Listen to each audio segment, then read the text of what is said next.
Всем привет! Сегодня у нас на обзоре такой ноутбук от компании Lenovo. Это 15,6 дюймовый ноутбук. Модельку я покажу в конце.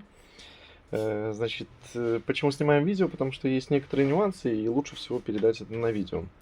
Внешний вид и состояние где-то, наверное, на 7 из 10. Есть следы потертости, видите, на тачпаде, под углом особенно бросается в глаза. Но это часто происходит при активной эксплуатации. По клавиатуре есть наклейки, поверх наклеены.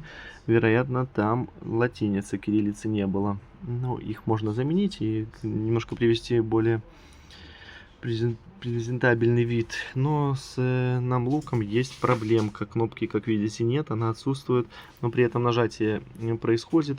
Здесь обычно пальцем можно, если потребуется,